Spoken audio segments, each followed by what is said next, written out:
Dhani watches a lot of television and movies. John does not. Listen in as she tells him about what she's watching, and he tries to make sense of it all. Welcome to Watching My Stories with Dhani and John. Hello, everyone. Hi, everybody. Hello. Welcome to Watching My Stories. I'm Dhani. And I'm John. And we're here some more. Again. Yep. Last week, very sorry about the technical difficulties we had. The first 20 minutes of the whole thing was wiped out, but, it was probably pretty boring anyway, so I don't think anyone missed it. Still kind of a bummer. You hate to go through all that and then... Yeah. Hate that you have to sit here and listen to me for 20 minutes and no one else has to. That's not at all what I was saying. Nuts. Do. All right, so we're going to get into it. It's mostly movies this week, touching a little bit on TV. And then instead of an actor's corner in honor of that I just saw Glass, we are going to have a director's corner with the films of M. Night Shyamalan. Yes. Okay. So I just got home about an hour ago from seeing Glass. So this is really going to be not really thought through thoughts. It's very fresh, near the surface. Very fresh, near the surface. I'm sure I'm going to miss a lot of points that I should make. And over the next few days, I'll think of them. But these are my thoughts right out of the theater. Okay, so everyone knows or should know that Glass is the third in a trilogy or more. The first movie being Unbreakable, second movie being Split, and now we have Glass. I've probably mentioned it before on here, but I'll just, so we're all out in the open, my favorite Shyamalan movie is Unbreakable. So this is probably going to be somewhat biased because that is my favorite. Okay. Okay. So, and you haven't seen Split or both? I did not see Unbreakable or Split. Oh. I thought I had seen Unbreakable, but I went and looked at it and thought about it. And I think I've seen a little part when it was on TV or something, but I haven't seen the movie. Thank you. I kept saying you hadn't seen it, but you insisted it for a while that you had. It's just because sometimes I get tired of you telling me what I've done. Even though you're right. Well, when it comes to movie, I have this weird, I have the same part of the brain that guys use for sports statistics. I use that part of the brain for movies. I can tell you who I saw the movie with, what theater I was in. A lot of times I can tell you what I was wearing. Yeah, it's really kind of creepy, actually. Yeah, so unfortunately, when I tell you didn't see a movie, I'm usually right. And see, we've been together long enough that I should just know that, okay, you're right. Yes. Even though I have some sort of weird false memory. Yes. You know whether I have or not.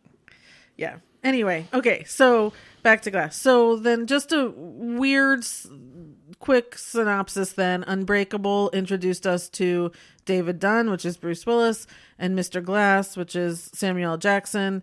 Samuel L. Jackson has this theory. He's born with brittle bone disease, so his bones break basically anytime he touches anything. So he, as a kid, loved comic books, and he developed this idea that he was a villain and that it was his job to find the superhero in the world.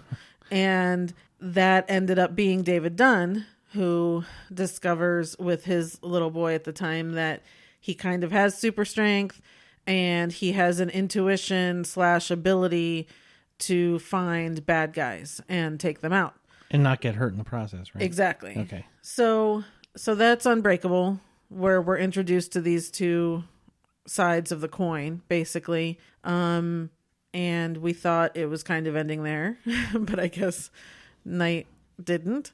So then Split came out a few years ago, and we all know James McAvoy. He has someone with dissociative identity disorder. The person's name is Kevin. He has all of these identities that are shielding Kevin from basically the light, which is life. Because he was abused as a child. So these identities are helping to protect him. He also, his ultimate identity is called the Beast, where he becomes this super strong, transforms his body, can crawl on ceilings and bend iron rods and all this stuff. And most of the identities are very nice. They do abduct girls and eventually kill them and that sort of thing. Those are the nice ones? Yeah. Okay. Well, no, those are the not nice ones. There's so many. So anyway, in that movie, we're introduced to that and his story, and we do learn that his story is connected to David Dunn and Mr. Glass. So we came out of that movie knowing there was going to be this penultimate is second to last, right? Yeah. So there's going to be this ultimate showdown. And that's what we have in Glass. Okay. Yeah. So we finished Split with David Dunn seeing that the Beast / the Horde, which is what all of the personalities call themselves. They call themselves the Horde. That he was out on the loose. And so we saw David Dunn seeing this on the news. And obviously he's thinking, I need to go find these bad people. It's hard because you really do think of them all as people. This one man horde. Right. So we come in and that's still what he's doing. And he's working with his son, which is just fantastic. I mean, it's been so many years since Unbreakable. So it was just like the first time of seeing him back in his costume, which is like this security hoodie, this plastic poncho thing. In the first few scenes, in the first 5 minutes, we see that. It was just like, I mean, I had tears in my eyes because I was just so excited. It's like being home again. Yeah, well, it's like anything. It's like when you get into the Avengers movies and you see someone, like the last one when we saw Captain America standing there while Vision and Scarlet Witch were getting attacked, and like Captain America was standing there across the railway. Like it was this thing, right? You had this moment. And so for me, I had the same reaction with this. So I was just so excited. So he's still looking for the Horde. He's working with his son, and that's fantastic. We are introduced to, Sarah Paulson. She ends up getting David Dunn and the Horde and capturing them in a psychiatric hospital. So we're introduced to her. She's trying to talk them out of their delusions, that they're not actually these superheroes or villains or people with abilities, that it's all in their head. And I'm just going to kind of stop it there because that's kind of, otherwise, it's Shyamalan. So there's twists. Okay. But I'm just going to say it's so hard to talk about it all. First off, I don't even know how long it was, but it felt like 10 minutes. I mean, it just goes so much. And the thing, okay, there are people out there who probably don't like Shyamalan movies. You probably won't relate to anything that we have to say then, because I am a huge fan. And there was actually a time where I was sitting there and I thought, and I just kind of sighed to myself and I was like, oh, yeah, I'm watching one of his movies. I'm so happy because, well, it's good. He is such a master of lore, for lack of a better word. Like his movies where he comes up with a tale. You know what I mean? Okay. These original tales that he weaves such. He tells a really good story with a lot of information right, with solid backstory. Right. Like the things that he writes, he doesn't need to be as good of a filmmaker as he is, but he's also a really good filmmaker. Like one of my favorite scenes in Unbreakable is a scene where David Dunn's in a room and he's fighting this bad guy, and we're only seeing it. The camera is outside the window and we're seeing it from out there, and the curtains are almost constantly in the way. But whenever a burst of wind comes in and the curtain moves, we see the fight going on. And then the curtain comes back down. And then the wind comes again. And then we see they're in another location. They're still fighting. Love it. I just love it. And there was so much of that in this. Again, like just, it's almost that Spielberg thing too, where you don't really see it. But with him, it's a little bit more artsy than that. There's always, you're looking through something to see what's actually going on.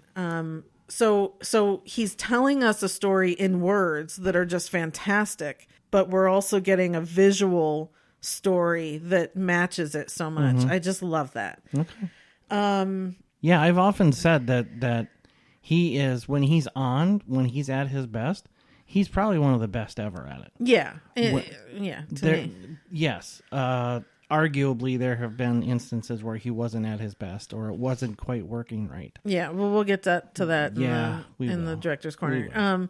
So there's obviously this tale of kind of good versus evil, right? It's a comic book tale. So it's good versus evil, it's superhero versus villain, but then there's also all of these gray areas of, can you be both? Can you really be one without being the other?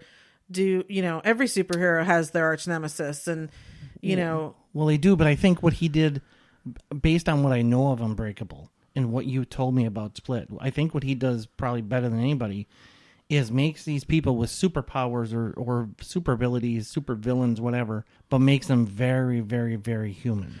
Yes. Well, that I will tell you, I was a mess at the end of this.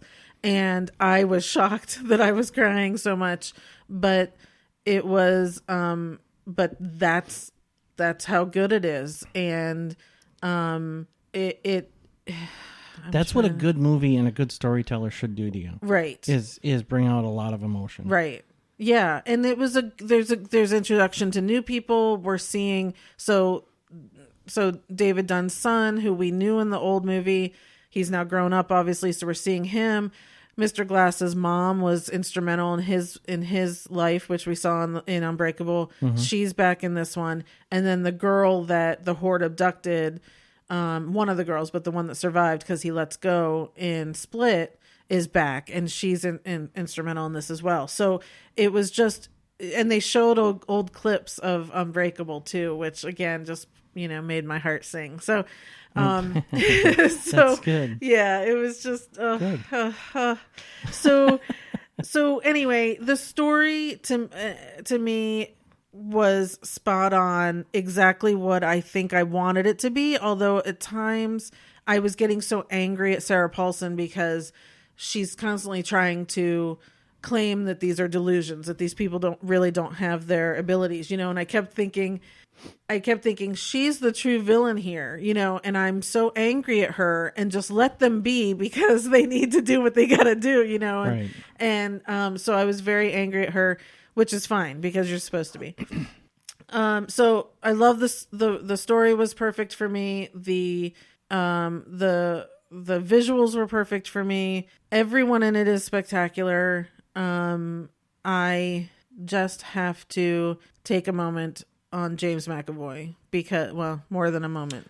I saw your tweet. Yeah. So after Split, it should have happened then. He should have been given so much then. But in this one, it felt like it was even more. I mean, I don't even know if they know how many characters he does. And it's in one shot that he will do 5 or 6 in one shot. And then, being the Beast, his body, the fact that he changed his body so much, like I could go back and watch Wanted, which I love, with him. And he's this scrawny little guy. Yeah. Even when he's, Professor X, in X-Men, he's not that. And in this one, he's huge. And it's just, he is, I swear to God, if people don't remember him when this qualifies for awards next year, I'm going to be so angry again, because this was him. And the reason I was crying at the end was completely him. Mm-hmm. And I don't know. And here's the thing that pisses me off about it is, if this were a movie about someone with DID that was a drama and he was doing all of this, there'd be no question. Mm-hmm. He would win everything. Mm-hmm. And since this is a genre film, quote unquote, people won't even think about it. And it's ridiculous because he's amazing. It's unfortunate. It's just, it's wild. It's wild. So there's that. And it somewhat is left, I don't know if it's left open, but there's potential that we can have more of this, that this could just be an ongoing story. This somewhat trilogy is not really, it's kind of over, but there's, it's all open. They left an opening. Yeah. Okay. And I'd be cool with that. I'm on board for whatever Shyamalan wants to do with this next. So I'm kind of happy about that. We'll see how it does, and we'll see if the studios. Well, I'll tell Open to you, you know, it sometimes when you're an Unbreakable fan, it feels like you're a little by yourself because it's not like, you know, I mean, I'm sure there are a lot of people out there that are fans, but when I was booking this ticket, I first was going to try for Friday and it was mostly full. And even when I did it today on a Saturday morning, it was the first showing. It was mostly full, and today it was actually full by the time I was there. So, so people are definitely interested, which excites me that's great. so much. I wish all good things for him and the movie. Would you be willing to go back and watch Unbreakable and Split and be ready for this one? Sure. That doesn't like. Are you just saying that because there's a microphone? Well, you know, true to form. Not today or tomorrow, but yeah. No, but like, sometime.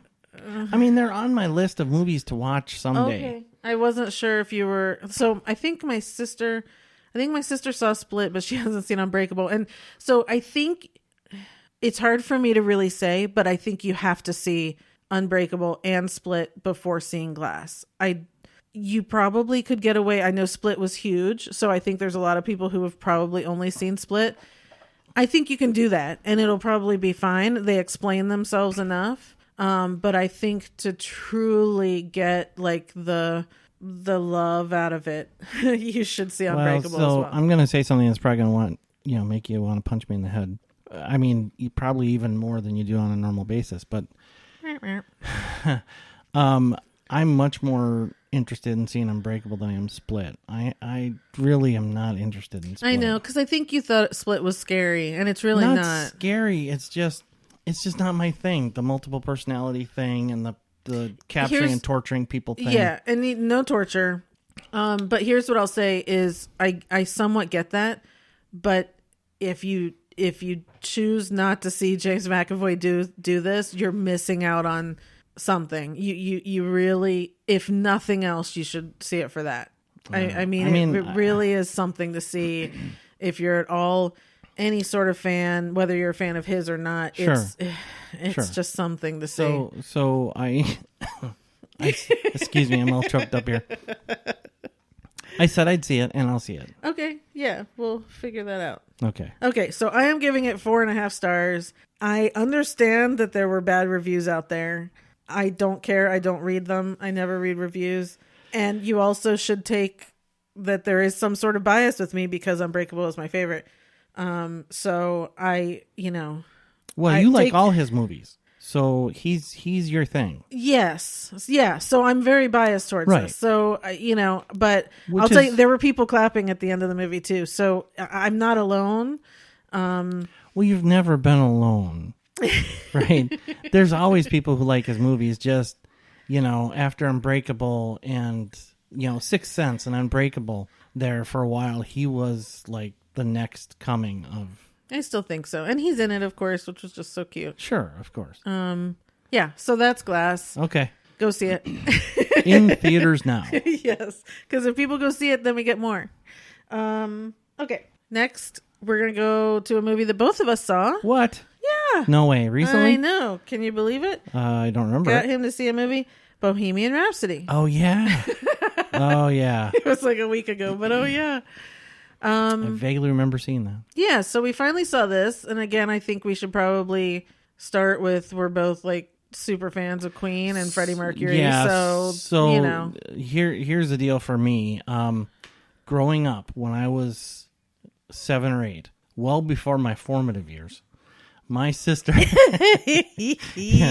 my sister was one of the biggest Queen fans. Like, which sister? Max. Oh. I was gonna guess that. Yeah. And I heard a lot of Queen music. Yeah. Growing up. Yeah. And I just fell in love with it. Yeah. I didn't know any better, right? It was just really good. I can't imagine anyone hearing Freddie's voice and not falling in love. I'm sure there are people out there, but if you exist, something's wrong. You should have your ears checked. So here's the thing. Bohemian Rhapsody, there are a certain number of people who agree with that Mike Myers character. that it's not going to be everybody's thing. And there are some of those out there that think it's just all over the place and whatever. Yeah, so that's one song. I know. And I didn't talk about songs. I'm talking about his voice. I know. It's an example. Okay. Of some people not giving them much of a chance. Okay. So on to the movie. What did you think? I loved it. I thought it was fantastic. I actually liked it much more than I was afraid I was going to. I was afraid I wasn't going to like it. That it was going to be, whatever. Partially based on the reviews I saw. Partially based on how well a lot of the biopics typically do for musicians, right? And Freddie Mercury is like, in my mind, like the ultimate voice. How do you capture that? How do you do it justice? Well, you use his real voice, which they did. It turns out you use his real voice, and you just have somebody who does a really, really good job of mimicking him, like Rami Malek. I disagree with that, but I think he did a really good job. Yeah. So, so if you rate it, what are you rating it? And Brian May agrees with me, by the way. Or at least what's he gonna say when he produced the movie? So, yeah. So we're just. That's it. We're rating it. No, because I think if you give your rating and I'll give mine, then we'll kind of know where we stand as far as the difference between where we are. Yeah, I'll give it 4. Okay. Yeah, I'm giving it 3. Okay, that's fine. And I struggled with that. I thought about a 2.5. That's fine. I mean, it did kind of drag on a little bit. Well, don't backtrack. You thought it was fantastic. I did. So. Look, the performances and the coming up with the songs and the musical part of it. The musical parts of it, I enjoyed. I didn't But there was nothing in between. What was the story? No, there was. It was the story of Freddie's personal life. Freddie's personal life was way more interesting than that. We didn't see crap. I'm sorry. Well, there was no rise and fall. What we saw was the crap. When? No. When he was in that house for 15 minutes that we saw, and he obviously was being controlled by Branson? No. Yeah, spoiler alert, Branson from Downton Abbey controls Freddie Mercury. Yeah. Who knew? Who would have known? Yeah, didn't see that coming. I'm just going to interrupt at this point. Yeah, yes, of course. Go. Love the music part, of course, because that's all I love is music. But I didn't get the story. There was no real. It was kind of like they took a little too long in that first hour. The first hour dragged. The second half went a lot better, but pretty much because 12 minutes of that was the Live Aid performance, so that was nice. But I didn't see. I wanted that typical biopic thing that we see, that real kind of fall. It felt very Disneyized. Like, we're going to show you that he kind of got into trouble, but we're never going to show you the trouble he got into. Wow. You're just going to know that something in the background is happening there, and it's not really any big deal. And then all of a sudden it was like, oh, dudes, I got AIDS. And now let's go play Live Aid. And then credits. Oh, he died. Credits. Like, we didn't see, like, he meets his partner. They were together for like 7 years. We never saw them together. I was disappointed that we didn't see anything after Live Aid. Right. Because in my mind, when some of Queen's better music is after that. In my mind. And that's fine. Yeah, whatever. Yeah, it just felt like there was not a good, I'm going to say book, because it felt like a musical. There are a lot of musicals where the music is wonderful, but the book stringing together the songs makes no sense or just isn't good enough. And this was not a good enough story for me in between the good music moments. And it's not that I didn't like Rami in this. I didn't think he did well. To the point where I had to go and watch a bunch of interviews with Freddie afterwards, because Rami's voice was so freaking low that I was sitting there going, is that really how low Freddie's voice was? So I had to go watch all these interviews. No, it wasn't low. It was a normal male octave voice, and Rami was just all down here. And I think because a lot of times when people are trying to do an accent that isn't their accent, and this goes both ways, like English people who are doing American accents, and now in his case, American doing an English accent, they go down to a low octave in order to get the accent. So it was really weird sometimes how low his voice was. So I had that problem. he did do the mimicking when they were performing very well. But I said as soon as it was over and during the credits, there's a clip of the real Queen doing their thing. And immediately I said, God, see? Freddie was so tall. And I was like, I was missing that presence out of Rami. And here's the thing. He was never signed on, but originally the talk was that Sacha Baron Cohen was going to play Freddie. And I know you don't like him. I love him. And I think he would have done a really good job. And he didn't. The rumor was that they didn't do it with him because he wanted to do a real gritty, dramatic portrayal of his life. And that's not what they wanted to do. Okay.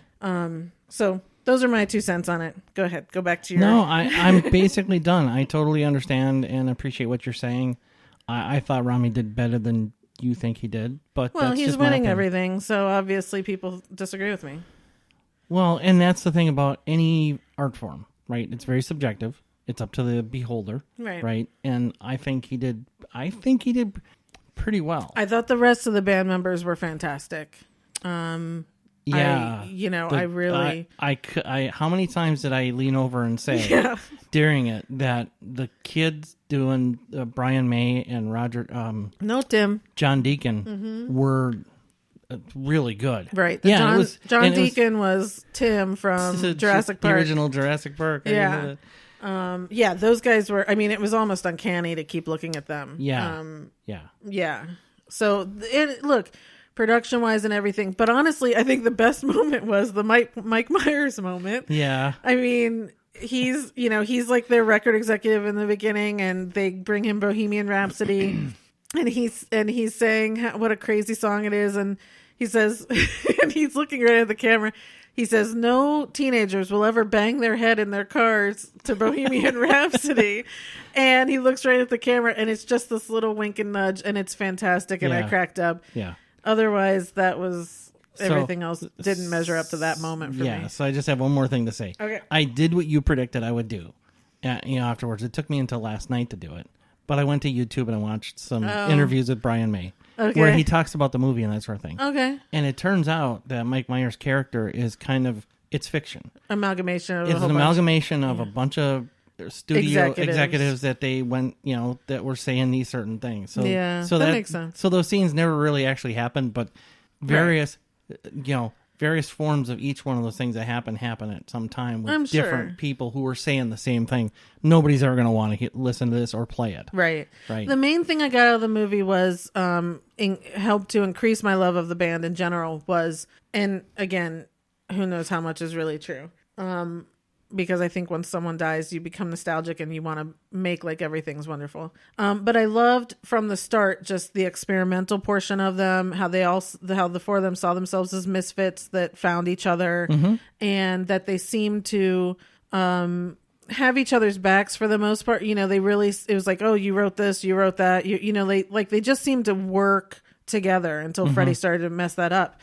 And I liked seeing that because I always thought they were always so smart and obviously geniuses at what they were doing. But it was there was some point where they were doing some song and I said, God, can you imagine that just came out of their heads, putting this song together. It's just so amazing to think of. So I did like that, like seeing the earlier times and how they got along and took care of each other. Yeah, you would be hard pressed to find a group of 4 that's more complementary, right, to each one. Each one brought something so different, but yet so very significant, right, to it. And they all appreciated the weird thing that they were bringing, and they understood it, right, and made gold out of it. And history's full of bands that didn't understand that, broke up. Right. And went their separate ways. Right. And sometimes the individuals had great careers. Right. But a lot of times, it just kind of drifted off. And you always, some of those groups, you're like, man, what could have been? Right. Really? I mean, there is that point when Freddie goes off by himself. And finally he comes back and says, I was telling those band members what to do and they did it. And that's not what I need, right. And that's, it is that testament to them that they all just kind of didn't have egos until there was one. Yeah. Because there was a time where Freddie wasn't going to turn his back on them. And he realized that he had developed an ego and said, this is, now I have this huge ego and my music is shit. Right.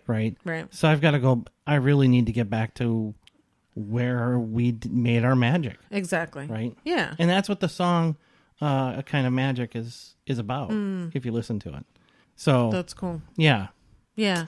So I think the thing is, if you like biopics, to me, it falls very low on a biopic for me. I don't feel like you learn anything really personal about any of these people. But if you like Queen and you like their music, it's definitely worth seeing, because it's kind of like going to see Mamma Mia. You'll love the music. Yeah. And so you get that out of it. And you do get little nuggets, but it's not as deep as most biopics can be. And here's kind of where what I've arrived at.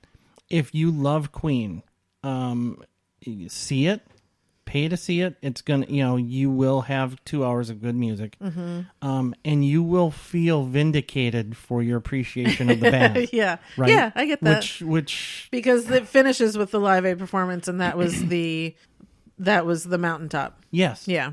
And it's been a long time since people have really had much to say about Queen. Right. They're always there, right? You hear their music, especially in commercials nowadays. What's up with Queen music in commercials nowadays? They must be giving it away for cheap. Oh, come on. Don't be that way. No, I'm serious. I mean, it's just like Journey. You hear Don't Stop Believing everywhere. Why? Because it's really cheap. Yeah. Oh, you just... I don't know what you just ruined for me, but you just ruined something. Damn it. There's a business behind everything. I'm sorry.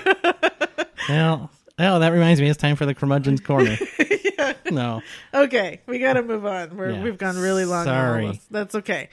Okay. Okay, I'm going to talk quickly about a couple more movies. Really? Yeah. Okay. Quickly. First one, The Nutcracker and the Four Realms. Well, are nothing? you looking at me for... I thought you'd have some sort of reaction. Oh, I'm sorry. Ooh. Wait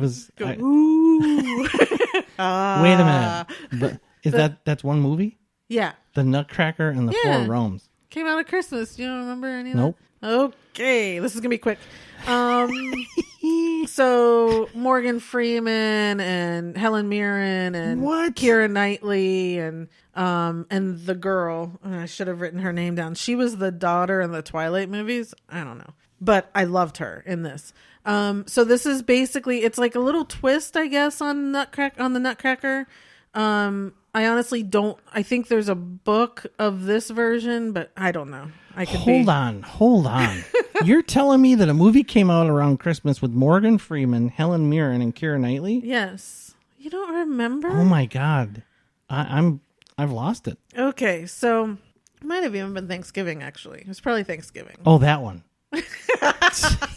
No, I have no idea. Okay, so it's based on the Nutcracker, and so do you know anything? There's Clara, the girl, and Keira Knightley was Sugar Plum Fairy. Okay. And Helen Mirren is Mother Ginger, and so Clara, the girl, goes into these realms and finds out that her mother who passed was the queen of these realms, and now she's like this princess, and there's this war going on and all this stuff, and that her mother had turned all these toys into living beings and created these realms. So the Nutcracker Ballet is kind of saying, like, all these toys come to life, and Clara, and there's the Mouse King, and there's all that stuff in the Nutcracker Ballet. Anyway, they have some ballet in this, and Misty Copeland is in it, which was just a dream to watch her dance.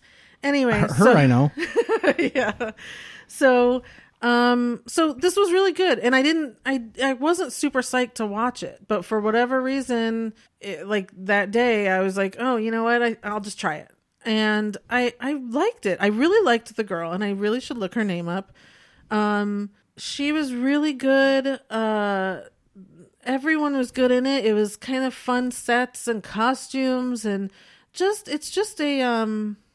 it's a very fantastical little kind of Christmassy world, but not really. It's not like it happens at Christmas, but it does. But it's like this weird thing. I don't really know how to talk about it. So I just really liked it. It was fun. The only issue I had were that there were these clowns that like were Russian doll clowns, and they would dance around and laugh because they were supposed to be the bad guys, and then they like pop open and another one would come out, and that was a little scary. Didn't like that. If you don't like clowns, you won't like that little scene. But getting past that, I really liked it. And she's the girl in it is very smart. Her mother was an inventor. She's an inventor and very smart and can figure out machines and gadgetry and stuff. So I really liked that, because for girls to watch, I don't know what the deal is with the Nutcracker Ballet. I never went.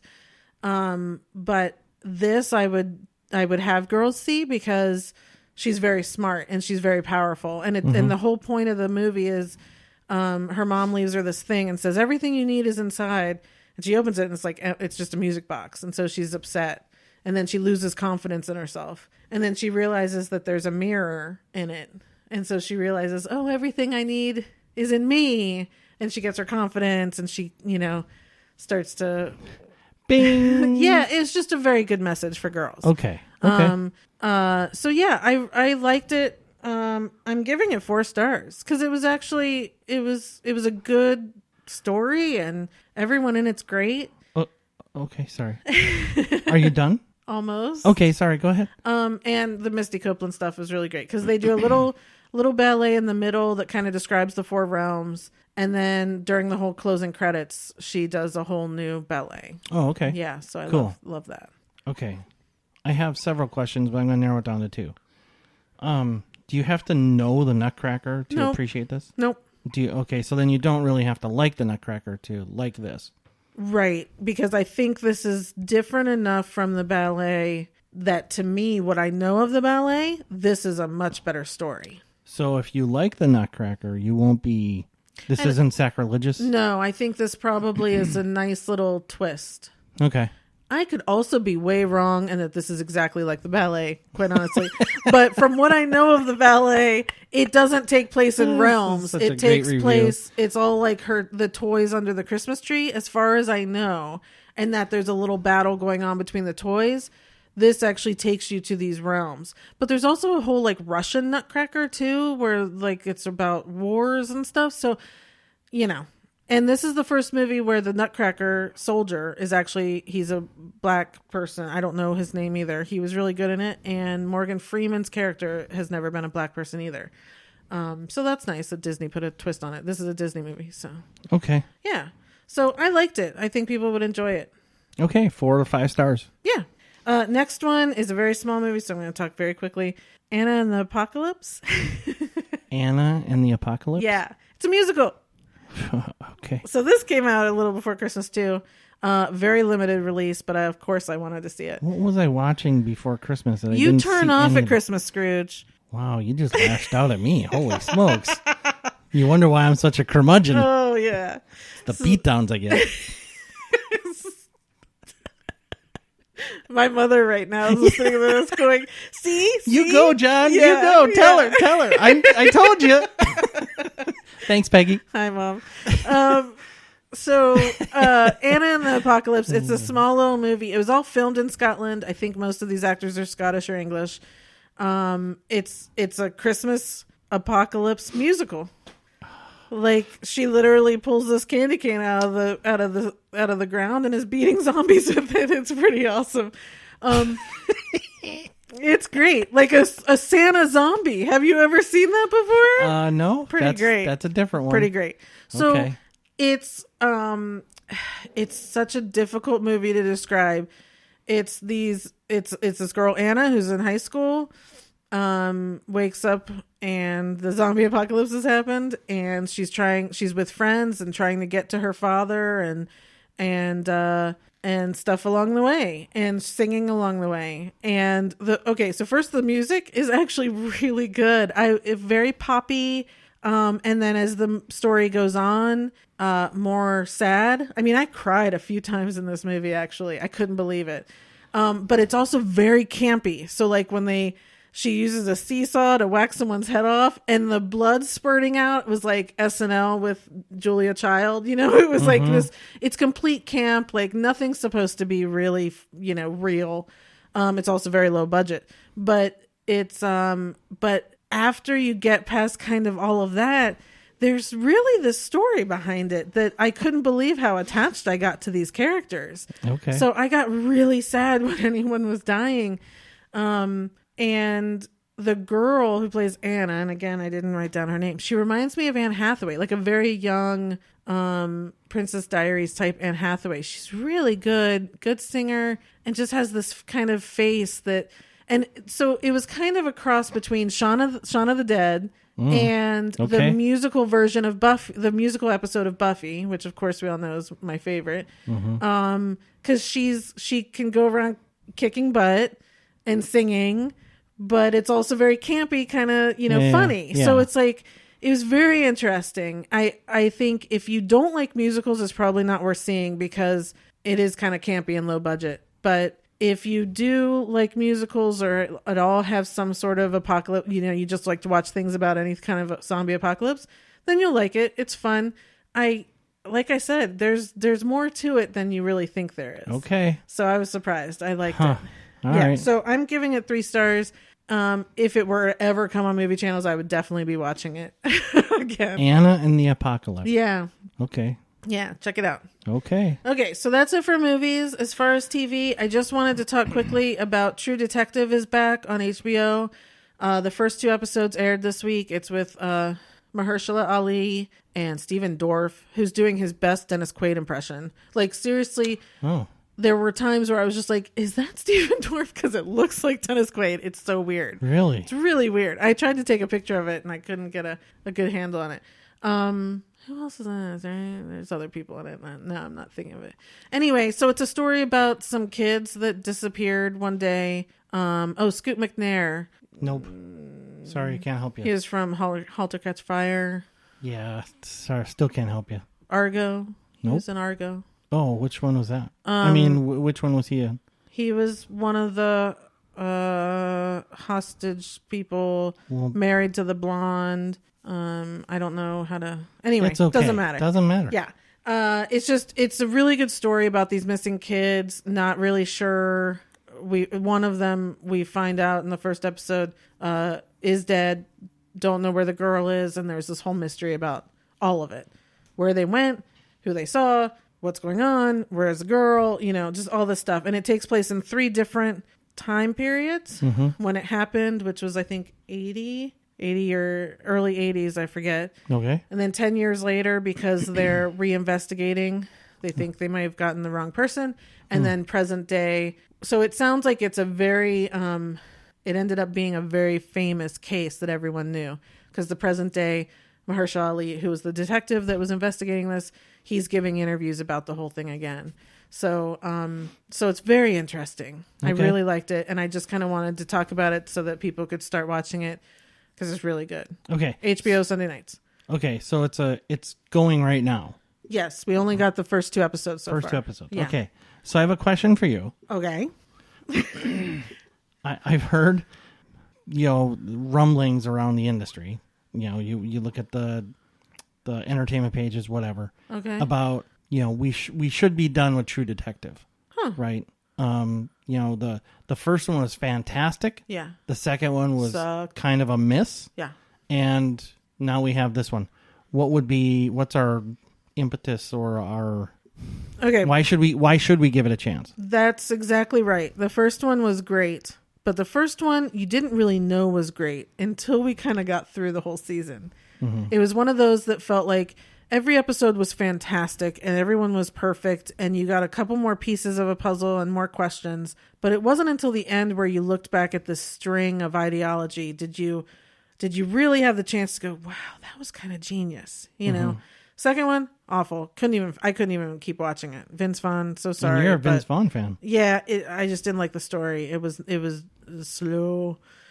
This one, I think they've gone a little bit more middle ground to where, today this true crime passion that everyone has, it feels like they're trying to get a piece of that. Okay. So instead of it being so philosophical that the first season was, it's very kind of in your face. It's about missing kids and a dead kid, and what are we gonna find out about that? I think it's very smart, and especially the way they're doing it, covering telling the story in 3 different time periods. But I think it's a little bit more easier to follow for the majority of people. Okay, and you can't go wrong with Mahershala Ali. He's so good, yeah, and so just love him. Zenful, you know? Calming, but wise and strong. And he's like this. They keep saying he's this. You know, this is in the early 80s, so at that point he's a Vietnam vet. And that he basically spent a couple years alone in the jungle because he was this tracker, and he would find people and come back with scalps and stuff. Like it was like he's just this very smart guy who knows how to find this stuff, you know, knows how to get things. Yeah, but he's also so calm and in control, and yeah, you can't go wrong with that. Yeah, I do have to say he has a certain poise. Yes, about him, an air about him that's very. Yeah. Zen. Yeah. It's almost regal or something. He's very. Yeah. He has a like that Sidney Poitier type. Like a gravitas about him. Yeah. Love it. Yeah. Yeah. So okay. It's worth so it. I think it's your recommendation then. If people liked the first one and didn't really like the second one, they should give this one a chance. Yes. And I think people who like true crime and maybe thought that the first season was a little too philosophical, you'll still like this season. I think, again, we're only 2 episodes in, so I can't really recommend all that, but that's what I'm saying. Okay. You wanted to touch on Grace and Frankie right now. Their 5th season. Is it their 5th? Yeah, because they just got renewed for their 6th. So their 5th season. Yeah, I guess so. Just came out yesterday. Yep. We're 7 or 8 episodes into it. Something like that. We'll definitely be talking about it next week in full. Yeah, we'll finish it over this weekend. Mm-hmm. Yeah. Okay, so that's it. We just want to say it's out there. Yeah, I just wanted to say it's out there. It's out there. Yeah, people, it's out. Go get it. Yeah. Are you coming up? Sorry. Studio Roxy dog is break. here. Come here, baby. Hey. Come here. Good girl. All right. I love you. Okay, so now we'll move on to Director's Corner then. That's it for TV. I guess so. Okay. Yeah. So, yeah, we're going to talk about and I'm only talking about movies he directed. I didn't talk about anything that he wrote or whatever. Hi. There aren't a lot that he wrote or produced that he didn't also direct. The only thing that I wanted to kind of put on here, but I didn't, was the TV show Wayward Pines. Yeah. I loved that show. Loved it. And he was behind it and produced it. And so, but I'm not going to talk about that. Okay. Okay. I'm not going to talk about what I just talked about. Okay. Thanks for not talking about that. Okay. So, movie you love. And did you keep this to just one per? I did. One per. Yeah. We kind of said, let's do one per and really nail it down. Yeah. Okay. And I'm very hit and miss with Knight. I love him. I love his movies, but I'm also very capable of not liking his movies and being very disappointed. We'll get to that category. Movie you love. Movie I love. So this is actually no. What? Okay, so this is actually one of my top 5 all time. Yes, it is. And anytime it's on, it's like Shawshank. Yep. If I'm flipping through the channels and it's on, I'm watching it. Oh, speaking of, there was the trailer for the new Pet Cemetery. Yeah. What were we speaking of? Stephen King, Shawshank. Sorry, that's how my brain worked. Shawshank. Shawshank is a Stephen King movie. It is? It's a Stephen King book. Yeah. Oh, really? You didn't know that? No, I just love it. I don't need to know much about it. Am I wrong? I think that surprises me. But I'll let you go ahead while I talk about it. I might be thinking of Green Mile. That was Stephen King. Oh, I think wrong. You're right. I was just... It's okay. It's okay. Prisons. Oh, no. It's a Stephen King story. Shawshank? Thank you. Unbelievable. Gosh, I know everything. See, we know you know it. I don't know why we talked about you being wrong.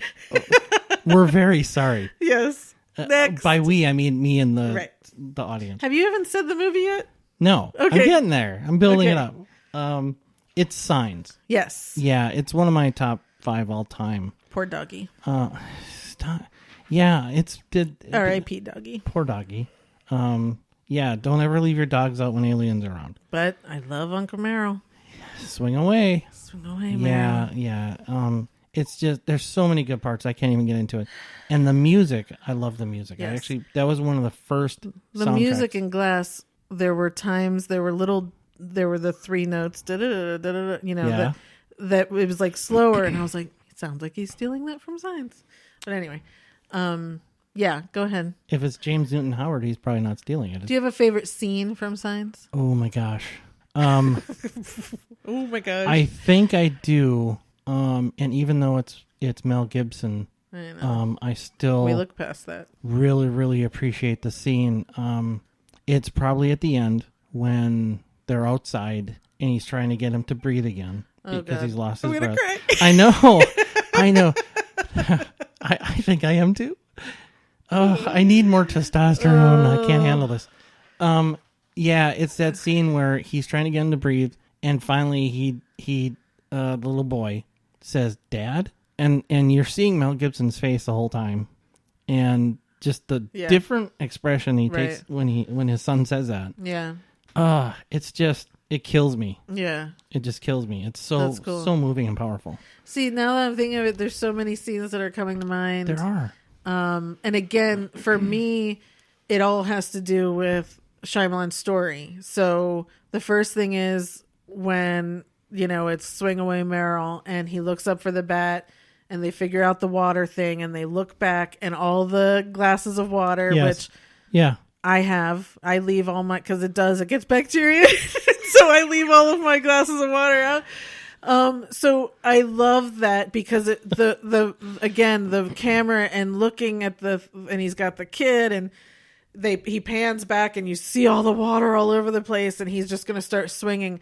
Love it because that tells so much story without a single word. It just wraps everything up in a nice bow, without you seeing it coming. Exactly. It's perfect. But then I also love when Mel is telling them their birth stories as they're getting the house ready, because again, now we have words without a lot of the visual, and those words are just so beautiful, and I love those stories for those kids, and I love the crash scene with his wife and everything that happens during that scene. That's tough for me. I go back and forth on that because when I'm watching the movie, it's just like War of the Worlds with Tom Cruise.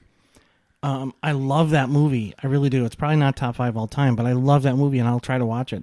But when they get to the farmhouse with Tim Robbins, that's a whole different thing. It kind of loses me for a bit until they get away from there and they get back on it. Yes. That crash scene, sometimes I sort of feel the same way. It's like, but you don't have the movie without that scene. That scene is, it guides the entire movie, even though it's told in a different order. Everything comes from that scene. Yeah, because it guides Mel Gibson, and he's obviously the focal of the movie, right? So, sure, I mean, yes. Plus, for me, all the little tiny homages in there to Close Encounters. Yes. Right. Well, when they get home and it's clicking on the little walkie-talkie, and then I love the structure of getting on top of the car and reaching up to again, visually, I love that whole sequence and looking at it and the noise from that coming in, and we've heard a million different sounds in all these movies, and again, it's nowhere on my list, but really, love the movie. Oh my gosh, we do need to talk about divorce. I'm just kidding. It was funny for a second. No, it wasn't even a full second, I don't think. That your face changed so fast. Like, we do. Okay. No, I'm kidding. So no shock. The movie I love, Unbreakable, and I don't need to talk about it because I already did. That's right. Okay. Movie you like? Lady in the Water. Okay. Yep. So I have that under secretly love because it's a very, very minuscule behind Unbreakable for me. Out of all of his movies, so I figured the word love is in it, so I put it under secretly love. Again, to me, the lore in that movie, the tale that he weaves through the little Asian woman that's telling him the story of all the characters that are here, it's just, I love it. Yeah. I mean, all the different characters that live in that apartment building, they're all so weird and strange and wonderful, and I love how they all come together then to be this kind of coven of power and help her get out. And I love the shot when the eagle or whatever is coming and we're in the pool looking up, and so you don't actually see it, but you see it come and get her and go. Oh, I just love it. I mean, I'm sorry. And again, No, it's okay. Dallas Bryce Howard. Which one is it? I think it's Bryce Dallas Howard. Bryce Dallas Howard. I don't know. We need to ask Jessica Chastain. Oh gosh, she's so brilliant in it, and they all are. I mean, Paul Giamatti. See, there it is right there. For me, I cannot picture that movie without Paul Giamatti. Right. He is what I like about the movie. Oh my God. He's my favorite part of the movie. Yeah, when she finds his journals and finds out how sad he is, and then you find out about his family and him again becoming this strong person that helps this whole thing happen. And oh my gosh, there's so much in the movie. I mean, the dude who works out only one side of his body, like, that's brilliant. Yeah. You know what I mean? And I think people just surpassed it because it was this weird story. But again, when we're complaining about not having original stories, you got to go to these movies because they are original. Don't blame Knight. Right. Because he's got a bunch of original movies that people just didn't give time to. Exactly. And it is this whole mystery where she comes in and she says, there's going to be these people. I need these people.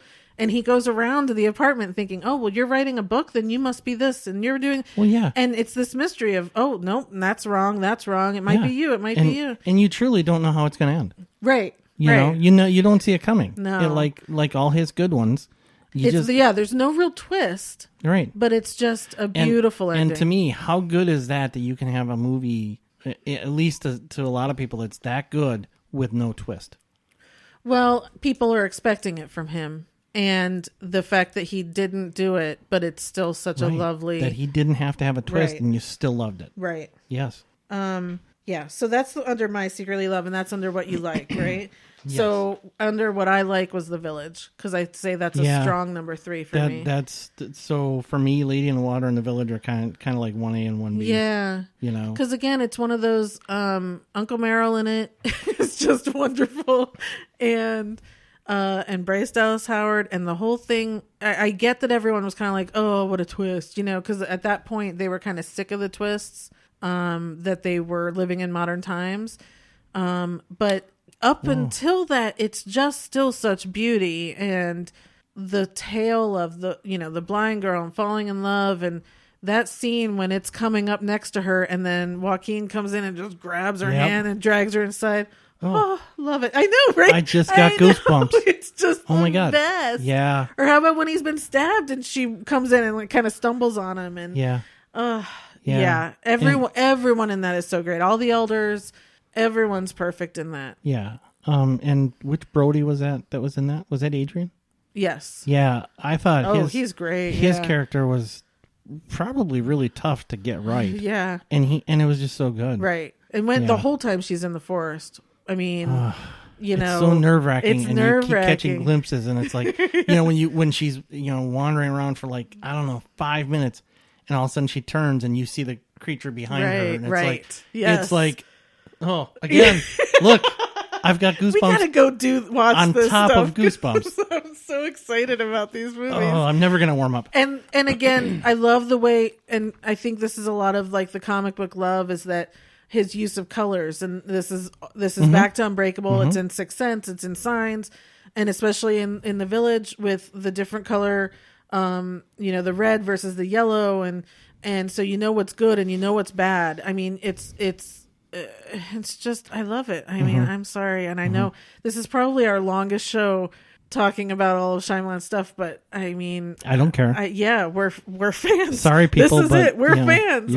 I'm please so don't turn us excited. off, but we're not going to stop yet. Yeah. So that was under what I like. That was The Village. Okay, so movie you hate. Okay, so again, I tweaked the title of this category. Okay. To movie or TV I don't like or I just don't want to see. Okay. and which one is this? Do you not like it, or you just don't? I just don't want to see it. I haven't seen it, so I've been told I can't dislike it or hate it. That's right. People agree with me. And I listen. The people in my head agree with me. I was gonna say, did somebody actually write in this week and say, yeah? Actually, my cousin did. She agrees. I have proof. I'll show you. Come on, go ahead. Courtney.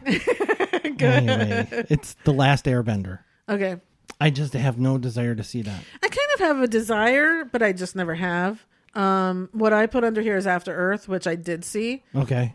And it's not that it was, I wouldn't say I hated it, I've never had the desire to watch it again, and it wasn't much fun watching it. So has he directed anything he hasn't written? I don't think he wrote The Last Airbender. Okay. That's a comic book thing or an anime thing or something. So, but I don't know. He might have. Okay. It isn't his original story. Okay, because he's such a good filmmaker that I don't think I could dislike something. Yeah. Or dislike him for it if it's something he didn't actually write. And I think that might be the case with After Earth. That might not be his story, but I could also be wrong. So don't. Yeah. Okay. So I'm surprised. I thought The Happening was going to be under that for you. Oh no! See, I've flipped on The Happening. You have now? I used to dislike it. Okay. Now I appreciate it, and I think I kind of like it, except for Mark Wahlberg. Well, he was so Mark Wahlberg in it. He was so like bright-eyed Mark Wahlberg. Like, how's your mother doing?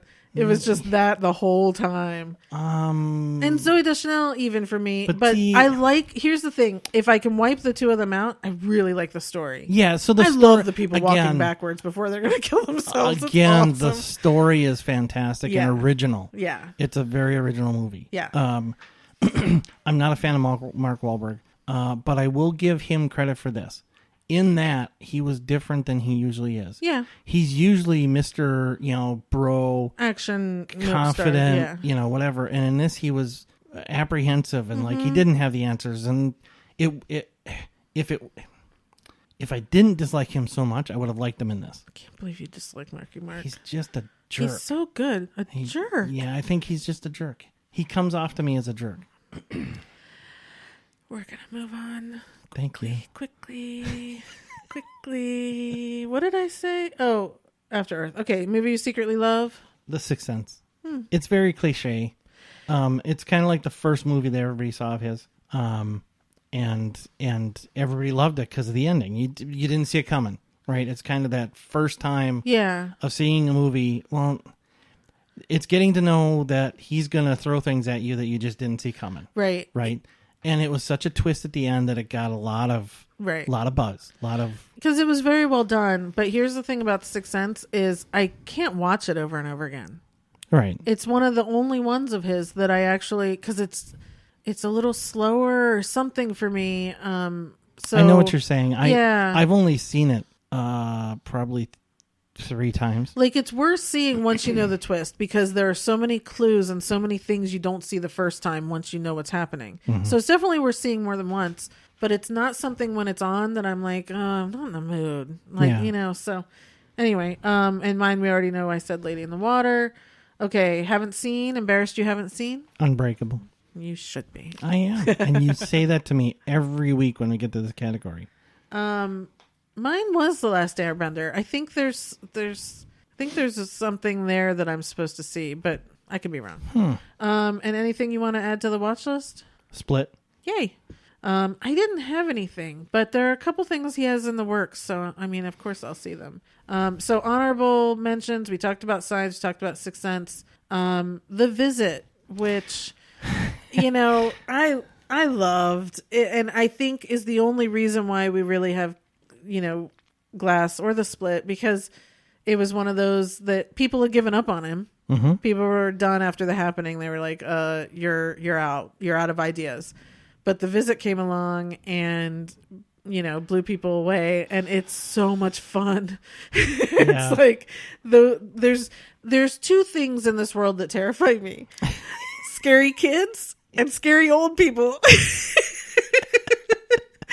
And I don't think I knew that scary old people was a thing until The Visit. Yeah. And those crazy old people in that movie scared the poop out of me. Yeah. So it's if you haven't seen it, you really should. It's a great story that unfolds in a way you had no idea what was. You kind of know what's happening, but you don't know the story behind it. Right. And when that story comes out, it's just a different approach. Yeah. It's great. Yep. It's great. Yeah, it's one of those ones that you see the trailer and it's like, oh man, I don't, that what does she say? Can you get into the oven? Can you get into the oven? Yeah, clean it for me. Yeah. It's just so perfect. It is. And the kids are good in it, and it's the moment when, they're talking to the mom and and the thing is revealed of what's going on. It's a great moment. So anyway, Okay. I think that's enough of gushing about Night Shyamalan. Oh my gosh. Yeah. Wow. Can't wait till the next one. I don't know what it's going to be. Yeah. I mean, he gets us stoked up. So. Yeah. Sorry, everyone. I hope if you're still listening, then hopefully you're a fan too. If you stop listening, then you're probably like, oh, I hate that guy, and shut it off. Yeah. I'm not sorry. I'm not sorry either, because I don't think we've actually sat and had this sort of discussion about his movies in this kind of in-depth You mean discussion. you and I, Yeah. whether on this or not. Yeah. Yeah, I don't think we have. We've kind of done it when something's on that we Right. catch, but not to this extent. Yeah. So this is good. Good content. Yeah. Yay, us. Yeah, go us. Okay, everyone. So that was it for this week. I don't know what's happening next week other than we'll definitely be talking about Grace and Frankie. Kimmy Schmidt comes back next week. I don't know what movies are out though. So we'll see. I'm the wrong one to ask. Yeah. Oscar nominations come out on Tuesday. So that'll definitely good. be interesting. Yeah. And by interesting, I think you mean disappointing. Yeah. So far, the award season, I'm very negative about. But we'll get into that at some point. Do we have to? I'm sorry. I only said that because of how you've actually been lately. It's been very disappointing. I'm actually not yeah. agreeing with a lot of the winners. So And you're much more vocal now than you used to be. You used to be, dig nabbit. and now you're very. Here's my problem with that. I don't think I've ever disagreed on so many categories before. Usually it's like, oh, I'll disagree with just the one that keeps winning. This time it's like there's like 10 that keep winning. That I'm or mad. to the extent. Yeah. You're very passionate about some that keep winning. Yeah, I am. Yeah. Okay.